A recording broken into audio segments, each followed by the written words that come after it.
billion-dollar aerospace coup has just shattered Western monopoly as an aggressive newcomer aggressively hijacks the military airlift market.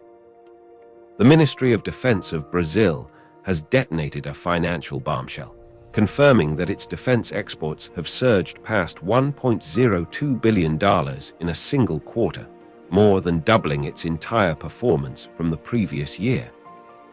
For decades, the transport fleets of North Atlantic Treaty Organization and its global allies were the exclusive territory of American aviation giants, leaving nations completely reliant on Washington for strategic mobility. But as aging Western fleets face skyrocketing maintenance costs and gridlocked delivery lines, Brazil has weaponized its supreme aerospace asset to force an unprecedented market redistribution.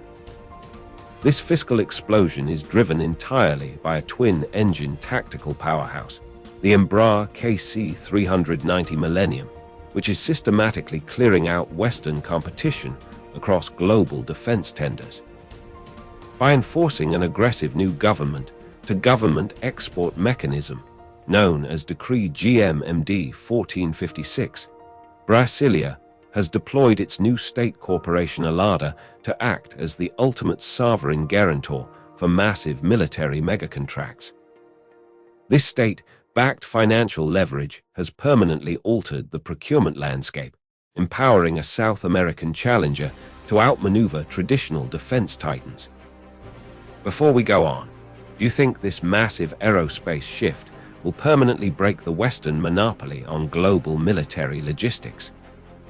Subscribe now to stay ahead of the changing global balance of power, and tell me where you're watching from. With the Embraer KC-390 Millennium rapidly securing critical air forces from Europe to Asia, an intense geopolitical question emerges. Can traditional aerospace superpowers regain control of their historic strongholds, or has Brazil successfully unlocked a new era of independent, multi-domain power projection? To dissect the mechanics of this global market disruption, one must analyze the advanced engineering that enables the Embraer KC-390 Millennium to displace the traditional American C130J Super Hercules. This aircraft discards legacy turboprop architecture in favor of twin International Aero Engines V2500E5 turbofans, propelling the platform to high subsonic speeds of Mach 0.80. This massive propulsion leap translates into a vital strategic asset on the global map, shrinking transit timelines and allowing rapid response forces to deploy across vastly expanded operational radii before traditional prop-driven aircraft can even clear local airspace. On the tarmac, the platform commands a supreme cargo volume capable of swallowing 26 tons of concentrated military weight.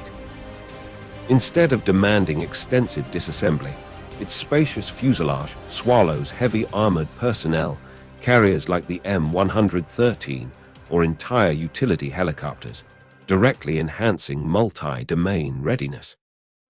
Furthermore, the engineers tailored the landing gear with low-pressure tires, empowering the heavy jet to safely execute austere airfield operations on unstable desert sand or wet mud surfaces.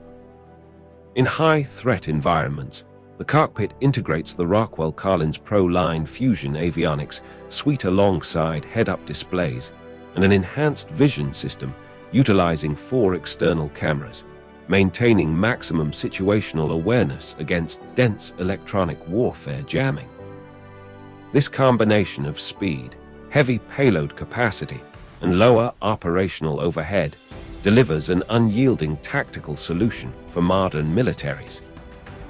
As this competitive platform continues to outperform legacy systems, how will alternative manufacturing hubs modify their engineering paradigms to counter an agile jet that successfully bridges the gap between tactical transport and strategic air refueling? The strategic fallout of this sudden procurement shift is systematically reordering the global defense landscape. By securing consecutive victories, within core North Atlantic Treaty Organization territories, including Portugal, Hungary, the Netherlands, Austria, and Sweden. Brazil is directly penetrating the historical strongholds of Western military-industrial complexes. This massive incursion forces Allied planners to completely recalibrate their logistical assumptions as the Embraer KC-390 Millennium increasingly anchors the tactical airlift capabilities of the European continent. However, the geopolitical ripples extend far beyond the Atlantic theater. The deployment of this jet into the Republic of Korea Air Force, coupled with ongoing technical evaluations across India, Malaysia, and Indonesia, has introduced a potent new variable into the Indo-Pacific security equation.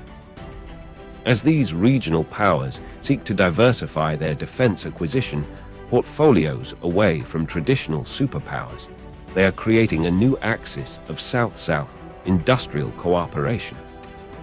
In practical terms, when deployed across heavily contested maritime environments or distant island outposts, the rapid jet propulsion and high mission capability rate of this platform compress the vast distances of the Pacific into highly manageable zones of rapid deployment. This enhances the multi-domain power projection of these nations, allowing them to establish resilient supply lines and reinforce island networks far quicker than legacy systems allowed.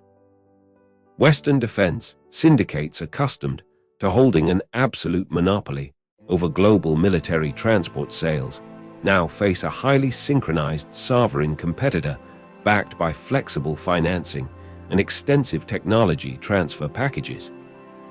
As Brasilia leverages this momentum to challenge established security suppliers on the international stage, how will major geopolitical powers modify their regional alliances to counteract a South American exporter capable of shifting global logistical balances?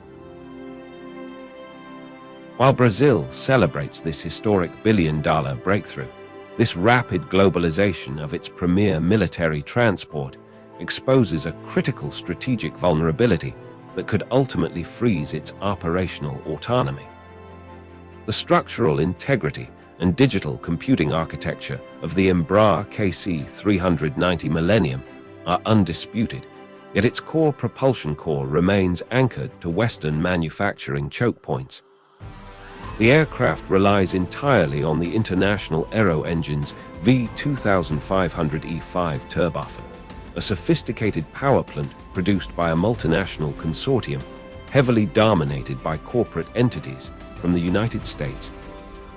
In the event of a severe diplomatic misalignment or a shifting geopolitical crisis, Washington retains the unilateral legal authority to enforce strict export controls on critical engine subcomponents and technical maintenance packages.